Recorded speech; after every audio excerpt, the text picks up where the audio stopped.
¿Qué tal, queridos hermanos? Qué bueno que por la gracia de Dios un domingo más nos podamos encontrar y de esta manera, en la forma virtual, deseando verlos, de estrechar un abrazo y de poder compartir un momento de camaradería con ustedes, pero bueno, Dios propuso que sea de esta manera. Así que gracias nuevamente por la invitación y te invito a que abras la Biblia en Juan 4, el Evangelio de Juan capítulo 4, del versículo 43 en adelante.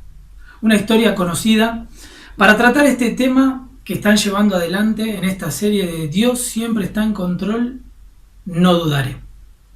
Este tema, este subtema, no dudaré, es el que nos convoca en esta oportunidad. Por eso te invito a que abras la Biblia ahí en Juan 4, del versículo 43 en adelante. Mientras vos lo vas buscando, te voy comentando que el 92% del Evangelio de Juan es totalmente autoría de Juan y no están los otros evangelios.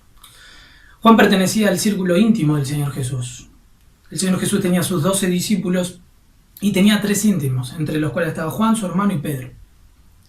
El Evangelio de Juan es el más teológico de todos y fue escrito a posterior después de los 3 evangelios sinópticos.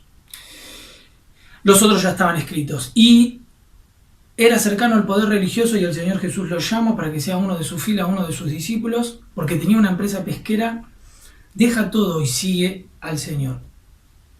Y es conocido como el apóstol del amor. Es uno de los libros que tiene el propósito del mismo tan claramente escrito como tal vez ningún otro.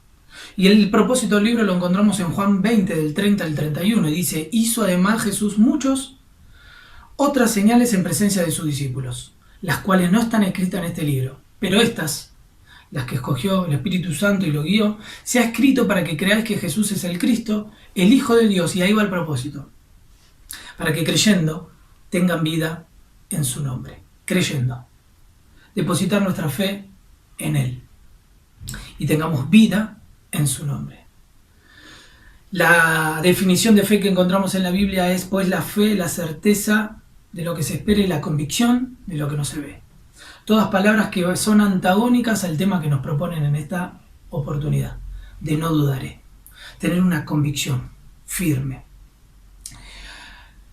Juan no está tan interesado en las acciones o desplazamientos del Señor Jesús, sino de lo que hemos dicho. Y las señales son milagros con propósitos. Todos los milagros tienen un propósito, pero las señales esconden uno, o nos muestran uno, donde nos quieren reflejar la divinidad de nuestro Maestro y del Señor Jesús.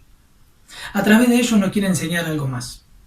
Por eso el que vamos a leer ahora es la segunda señal. La primera señal fue en las bodas de Caná, donde la transformación del agua se convierte en vino, y ahí es la respuesta de Jesús a las desilusiones del hombre. En cada una de estos 7 u 8 señales podríamos poner que Jesús es la respuesta a algo.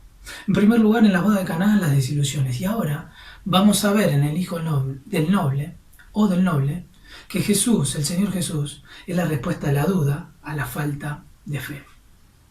Los milagros comienzan con un problema y los problemas presentan oportunidades. Pero las oportunidades demandan o exigen decisiones. Yo no quiero problemas, ¿vos? Tal vez seguro como yo, que no los quieras. Pero los problemas nos llevan a tomar decisiones. Ahora, ¿por qué dudamos? Bueno, el Señor nos va a confrontar en este pasaje a que debemos tener una fe y una fe como Él quiere. Antes de entrar en el pasaje, también te hago como introducción que este pasaje me hace acordar a la película John Q. ¿Se acuerdan? De ese padre que su hijo está por morir y necesita un trasplante y empieza una lucha con la obra social y el padre no se queda de brazos cruzados porque no consigue la operación y secuestra la clínica para que operen a su hijo. Porque cuando se trata de nuestros hijos no hay costo, no hay precio que valga. Y acá vamos a encontrar el hijo de un noble que se está muriendo y que este noble corre a los pies del Señor Jesús para encontrar la sanidad de su hijo. Lo leemos. Juan 4:43 dice: 2 días después salió de allí y fue a Galilea, porque Jesús mismo dio testimonio de que el profeta no tiene honra en su propia tierra. Cuando vino a Galilea, los galileos le recibieron habiendo visto todas las cosas que habían hecho en Jerusalén, en la fiesta, porque también ellos habían ido a la fiesta. Vino pues Jesús otra vez a Caná de Galilea, donde había convertido el agua en vino.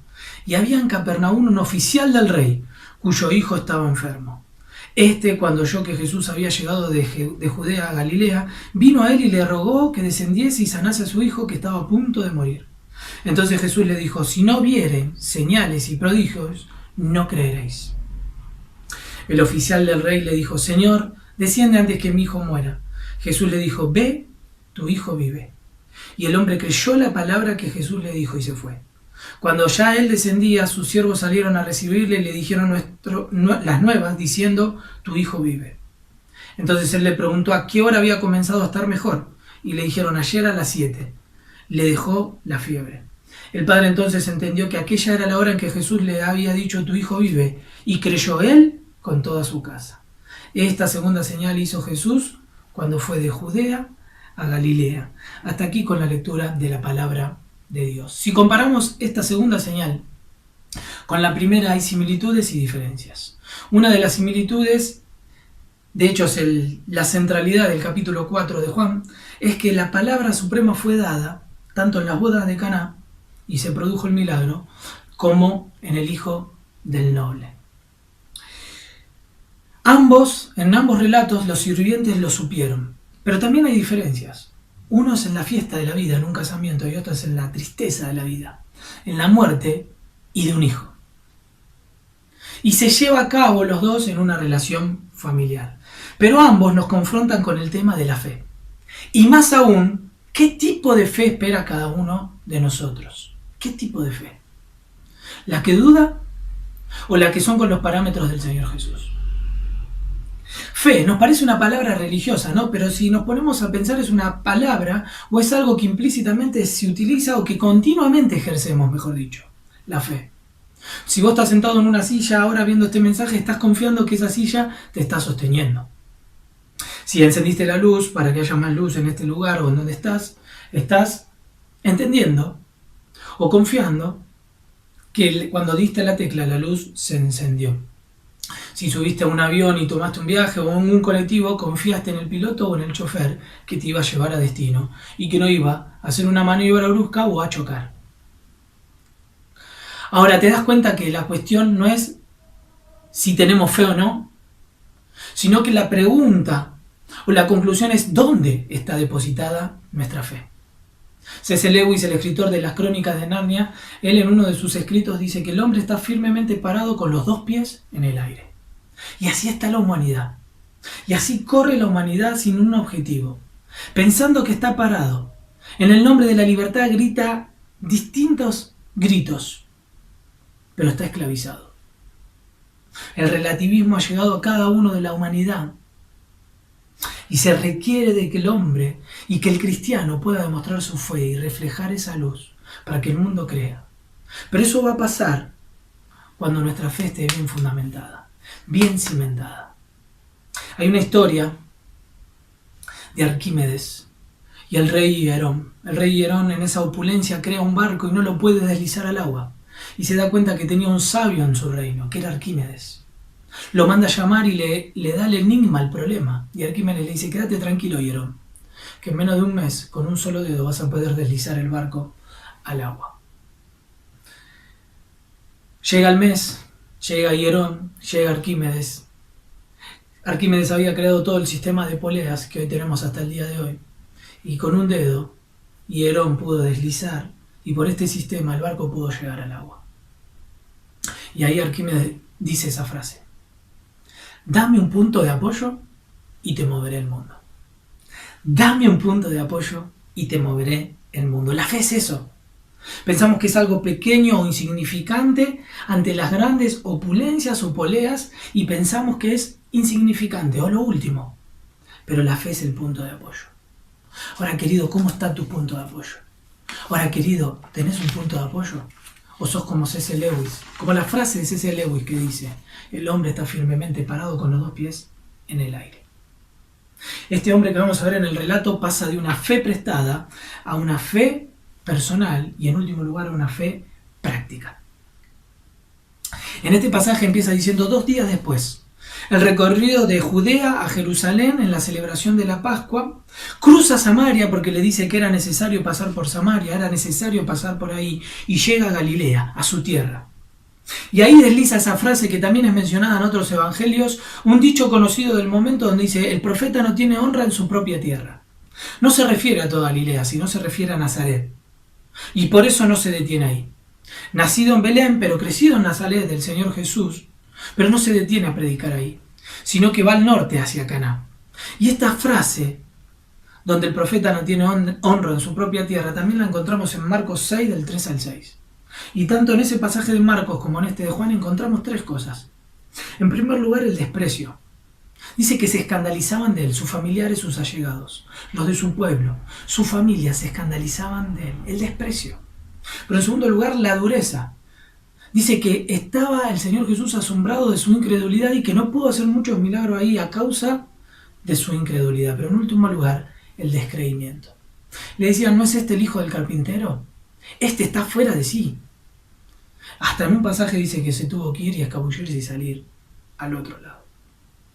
Explica Calvino sobre esto, que aquellos que hemos oído llorar en la cuna, dice él, a los que hemos visto hacer tonterías en su juventud, son despreciados durante toda su vida como si no hubieran hecho progreso alguno en su vida. En otra frase, ¿qué me decís vos? Pero tal vez este pasaje nos aliente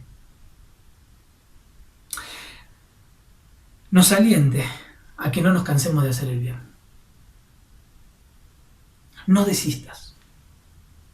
Dice en Juan 2:23 que ahí en las Pascuas muchos habían creído en él, y en el 23 dice la palabra creído en él, pero en el 24 dice la misma palabra creído, pero ahora la menciona fiar.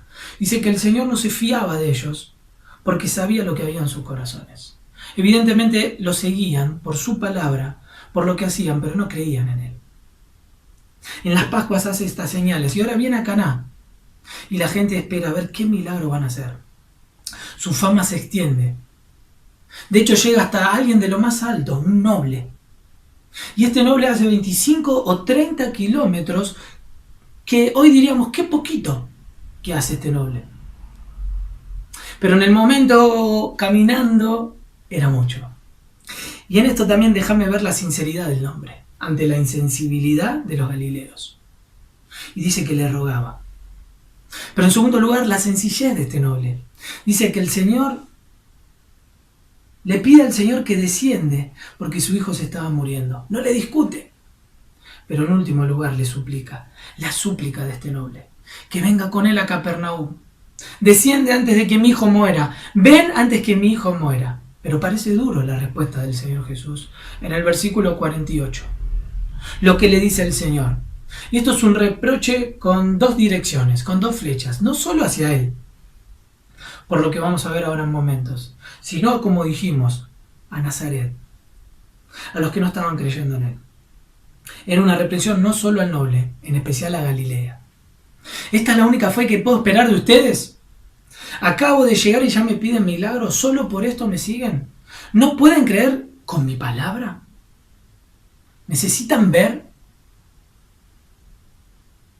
Ahora la pregunta es, ¿qué me hacía? Yo, tú, ¿sigues a Jesús porque quieres algo de Jesús o porque realmente le amamos?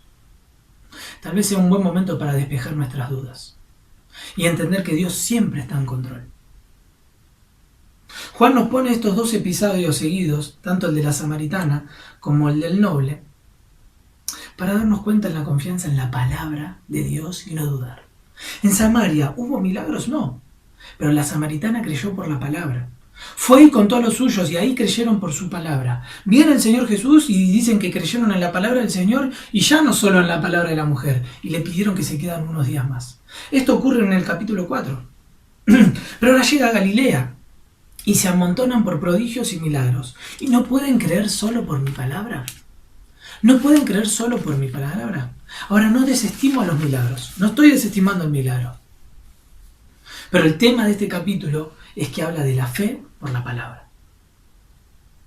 Muchos querían creer viendo. Este es el paradigma de nuestra humanidad. Es tal vez lo que le pasó a Tomás, que dijo, si podría tocar tan solo con mi mano, creeré.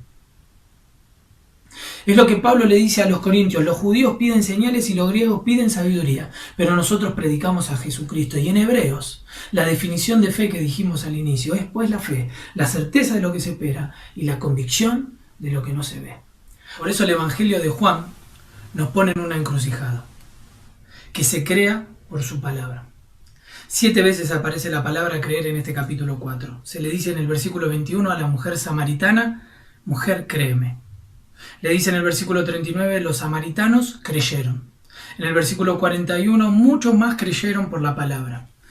En el versículo 42: creen porque habían oído su palabra. Y en el versículo 48, ya en esta lectura que hemos tenido: si no vieres milagros, no creeréis. En el versículo 50, el oficial cree, y en el versículo 53, me encanta cómo termina esta historia, dice que creyó el oficial, el padre, y toda su casa.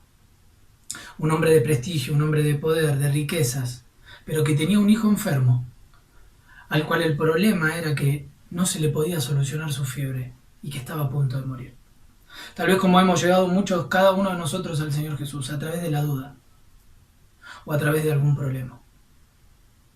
Por eso déjame ver rápidamente 3 enseñanzas de este pasaje. En primer lugar, ver los obstáculos de una fe firme. En segundo lugar, la operación de una fe firme. Y en tercer lugar, el objetivo de una fe firme. En primer lugar, los obstáculos de una fe firme. Este noble, este siervo del rey, este oficial, tenía una fe de segunda mano. Todo lo que él sabía era lo que otros le habían comentado de Jesús. Su fama se había extendido y él quería buscar del Señor Jesús. En un momento el Señor Jesús le pregunta a sus discípulos quién creían que era él. Y después de darle su respuesta le pregunta: ¿y ustedes quién creen que soy?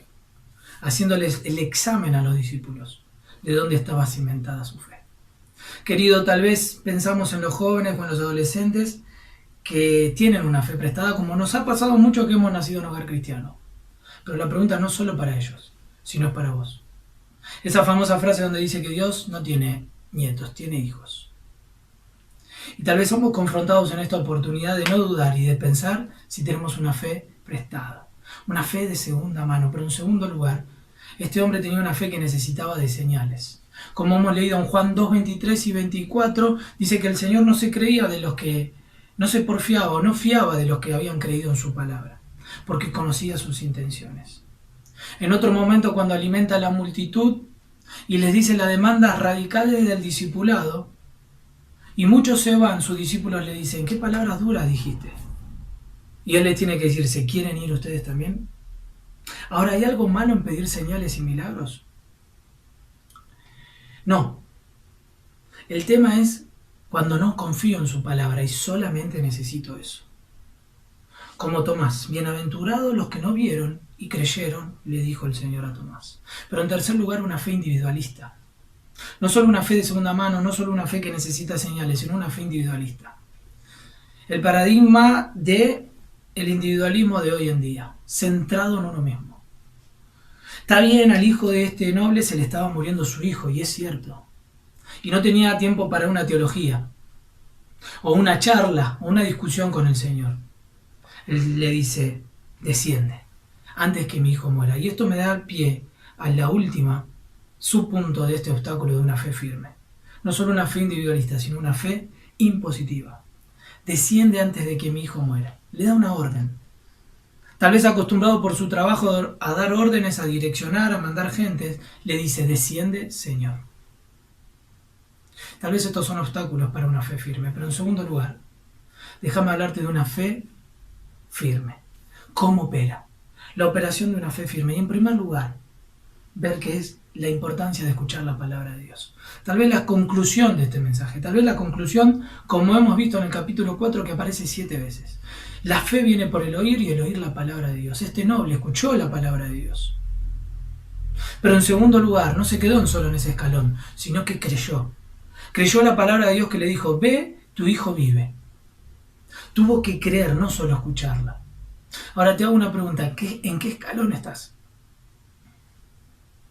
¿En escuchar la palabra de Dios una y otra vez y no creerle? Pero en tercer lugar, el tercer escalón sería obedecer la palabra de Dios. La fe, como dice Santiago, se tiene que poner en acción y se demuestra en obediencia. Fue solo, no se llevó a Jesús, pero se llevó su palabra. Obedeció. Siempre la fe está enlazada con la obediencia. Esto es lo que nos dice Santiago 2:26. Este es el costo de la fe, la obediencia. Una universidad hizo una estadística de cuando se convierte un hombre de la familia, dice que el 90% de los casos se termina convirtiendo toda la casa. Pero que cuando se convierte una mujer, el 50% de toda la casa. Más allá de los porcentajes, ¿nos damos cuenta la importancia de transmitir el mensaje como hizo este noble? No se fue con las manos vacías esos 25 o 30 kilómetros hasta llegar a su casa. Iba en búsqueda de Jesús para que vaya con él y cure a su hijo, pero se llevó la palabra. Es el ejemplo de Noé, que Dios le dijo cuando nunca había llovido construirte un arca, y tuvo que esperar 100 años hasta que caiga. Y esperó en silencio, pero esperó y obedeció. Es el ejemplo de Abraham, el padre de la fe, que aún con errores, era ya casi muerto, en avanzada edad, su esposa también no podía tener hijos. Y viene la promesa de que su descendencia iba a ser como las estrellas del cielo que no se podían contar. Pero él obedeció y creyó. Y es el ejemplo de los santos del Antiguo Testamento en Hebreos 11, que nos dice que creyeron y no vieron lo que le habían prometido. Muchas veces debemos esperar, creer y esperar. Pero en último lugar, el objetivo de una fe firme. ¿Cuándo creyó este noble? ¿En el versículo 50 cuando dice que creyó la palabra o en el 53? Bueno, entiendo que en el versículo 53 creyó para salvación y en el 50 para la sanidad o creerle la palabra de Dios. Creyó y luego entendió. Y nosotros muchas veces queremos hacer al revés. Explícame, entiendo, y después creo. Primero va la fe y después la razón. Pero no son antagónicas estas dos. No tenemos que suspender nuestra razón para llegar a Cristo. Que seamos creyentes no significa que tenemos que suspender la razón. Pero muchas veces es el orden que utiliza frecuentemente. Ahora, ¿cuál es la conclusión? ¿Cuál es el objetivo de esta fe firme? Es hasta cuándo seguiremos dudando. La muerte le llega a todos. Esta enseñanza nos dice que dejemos de dudar, dejemos de demorar, porque la fe le llega a todos, tanto a ricos como a pobres. Pero en segundo lugar, la muerte le llega tanto como a mayores como a jóvenes. Acá no vemos un hijo corriendo para la salvación de su padre, sino vemos un padre corriendo en la búsqueda de la sanidad de su hijo. De hecho, la primera tumba que se levanta es la de un hijo y no la de un padre. A veces tenemos en mente que después vamos a meditar sobre esto de la fe. Queridos, ¿hasta cuándo vamos a dudar? La muerte le llega a todos. Pero en tercer lugar, este pasaje nos dice, dejemos de dudar en momentos de aflicción. Porque la aflicción es buena si nos lleva a Cristo. Me encantaría tener más tiempo para poder seguir meditando y seguir convenciéndome de esta frase. Por el peso que tiene. La aflicción es buena, pero si nos lleva a Cristo, como a este hombre lo hizo caer de rodillas al Señor Jesús. Como dice el salmista, bueno me es haber sido humillado para buscar el rostro del Señor. Pero en cuarto lugar, esta lectura nos enseña que donde está la palabra está Cristo. Él dijo la palabra, no fue a Capernaum, y el hijo fue sanado. Donde escuchamos su voz está su presencia, y Él da vida. Cristo dijo la palabra, no soy yo declarándolo, sino que es Él. El hijo no se sana porque el noble tuvo fe, sino que no es un premio, es para reafirmar su mensaje. Tal vez nos siga diciendo, sigan orando. Te quiero ver ahí de rodillas. ¿Por qué? ¿Porque es un masoquista? No. Porque tal vez, como decía San Agustín, la oración es la debilidad de Dios. Ahora, no es que Dios tenga una debilidad, y no es que nosotros podamos torcer el brazo de Dios, sino que la oración nos cambia a nosotros. Por eso la aflicción es buena si nos lleva a Cristo. Pero en quinto lugar, todos necesitamos de Cristo. La intención del capítulo 4 en estos dos pasajes es que de lo más bajo, la mujer samaritana, hasta lo más alto, el oficial del rey, todos necesitan de Él. Dejemos de dudar. Pero en sexto lugar nos recuerda que es una fe. ¿Cuál es la fe verdadera? El noble no insiste. Del momento que le dijo, vete, tu hijo vive, se fue. Creyó con su alma, se fue y fue una fe veraz. Fe que cree porque Jesús lo ha dicho y si Jesús lo dijo es verdad. ¿Qué espera el Señor de mí? ¿Qué me dijo que haga? Que su palabra produzca una fe viva que actúe en mí. Y en último lugar, esta historia nos recuerda la cruz del Calvario. Porque es un hijo que es socorrido por su padre para recibir salud. Y en la cruz vemos un hijo que es desamparado por su padre para llevarnos vida. Termino con el proverbio que nos dieron en la lectura. Proverbio 3:5. Fíate de Jehová de todo tu corazón y no te apoyes en tu propia prudencia. Reconócelo en todos tus caminos y él enderezará tus veredas. ¿Por qué? Porque como dice el Proverbios 14:12, hay caminos que al hombre le parecen derechos, pero que su fin es de muerte. ¿Dónde está apoyada o depositada tu fe? ¿En la religión? Mira, la religión no es mala porque religión es religarnos con el Padre, pero no puede estar apoyada ahí. Tiene que estar apoyada en Dios y tener una relación con el Hijo. Para los que somos hijos de Dios, fíate de Jehová en todo tu corazón. Y para los que lo puedan estar viendo y no creen, a que puedan creer y llegar a Él, porque el que a Él va, Él no le echa fuera. Venid a mí todos los que están cargados y cansados, que yo os haré descansar, dice el Señor. Anda a Él y deposita tu fe en Él. Que Dios te bendiga.